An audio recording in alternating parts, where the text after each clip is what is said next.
الحمد لله رب العالمين والصلاة والسلام على سيد الأنبياء والمرسلين وعلى آله وأصحابه أجمعين.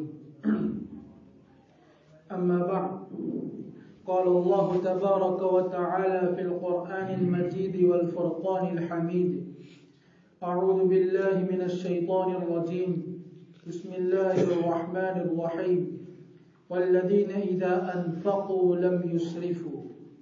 صدق الله مولانا العظيم وصدق رسوله النبي الأمي الكريم، ونحن على ذلك من الشاهدين والشاكرين، والحمد لله رب العالمين.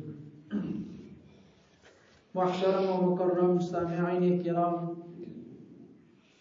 اور عزیز دوستوں اور بزرگوں، میں نے آپ حضرات کے سامنے سورۃ الفرقان کی آخری رکوع کی ایک آیت کریمہ تلاوت کی ہے. اس رکوع کے اندر اللہ تبارک و تعالی نے عباد الرحمن کی صفات کو بیان فرمایا ہے. یعنی الرحمن کے خاص بندوں کی صفات کیا ہے، ان صفات کو اللہ تبارک و تعالی نے اس رکوع کے اندر بیان کیا ہے.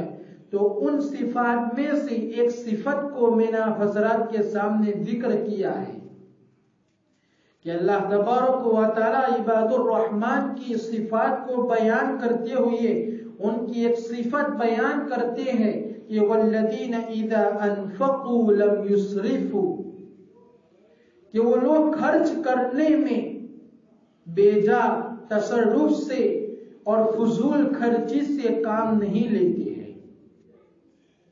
بلا شبہ اللہ تبارک و تعالی نے انسانوں کے نفع کے لیے بے شمار نعمتیں پیدا فرمائی، اور ان نعمتوں سے نفع اٹھانا اور ان نعمتوں سے فائدہ اٹھانا فی نفس ہی منع نہیں ہے، لیکن اس کا بیجا استعمال کرنا، اس میں فضول خرچے کرنا، یہ ضرور ناپسندیدہ عمل ہے.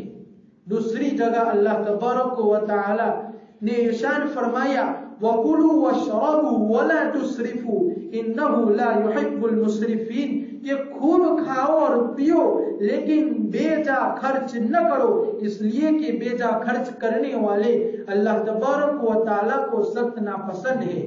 اللہ تعالیٰ کو بے جا خرچ کرنے والے پسند نہیں ہے. اسراف کی اصل معنی یہ ہے کہ حد سے تجاوز کرنا. اب جس طرح بھی حد سے تجاوز ہوگا اس کو اسراف کہا جائے گا.